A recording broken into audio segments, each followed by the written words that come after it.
ఒకప్పుడు శాంతియుత రాజ్యంలో ప్రజలందరూ రాజును ప్రేమించేవారు. ఆయన తెలివైనవాడు, న్యాయమైనవాడు. అతని తలపై ఉన్న మెరిసే కిరీటమే రాజ్యానికి శాంతి చిహ్నం. ఒక ఉదయం రాజుగారి కిరీటం హఠాత్తుగా మాయమయ్యింది. రాజ్యమంతా ఆందోళనకు గురైంది. ప్రజల ముఖాల్లో భయము కనిపించింది. రాజు చిన్న వయస్సు నుంచే తెలివైన వారైన ఆర్య మరియు వీర్ అనే ఇద్దరు పిల్లలను పిలిచి కిరీటాన్ని వెతకమని కోరాడు. ఆర్య, వీర్ అడవిలోకి అడుగుపెట్టారు. చుట్టూ పచ్చదనం, కానీ భయంకరమైన శబ్దాలు వినిపించాయి. వాళ్లకు ఒక పాత వృక్షం మాట్లాడటం కనిపించింది. అది ఒక ప్రశ్న అడిగింది. పిల్లలు తెలివిగా సమాధానం చెప్పి ముందుకు సాగారు. వాళ్ళు ఓ పొగమంచుతో కప్పబడిన నదిని దాటాలి.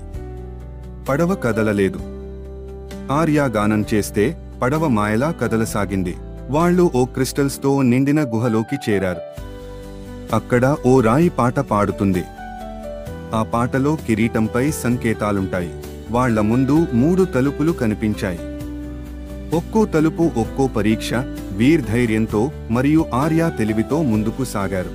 ఒక రహస్య గదిలో పాత రాజు విగ్రహం కింద మెరిసే మెట్లు కనిపించాయి.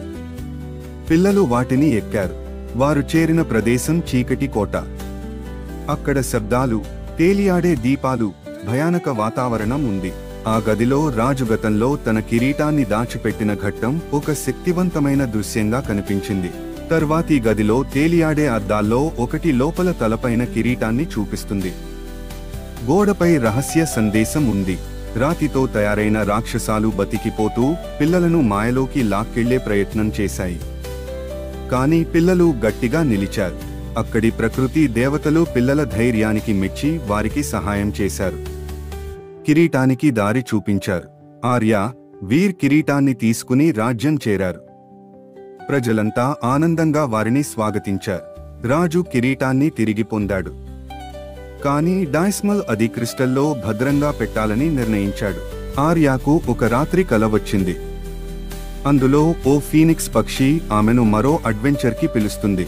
వీర్ చేతిలో ఉన్న ధ్యాన సూత్రం కొత్త దిశను చూపిస్తుంది. కిరీటం వెనుక ఇంకో రహస్యం ఉందని తెలుస్తుంది. రాజ్యంలో పెద్ద ఉత్సవం జరిగింది. సంగీతం, నృత్యం, ఆనందం నిండిన రోజు. ఆర్య, వీర్ మరో గమ్యాన్ని ఇంచి నడవసాగారు. కిరీటం రాజ్యంలో మెరిసిపోతూ ఉండగా వారి అడ్వెంచర్ ఇంకా కొనసాగుతూనే ఉంది.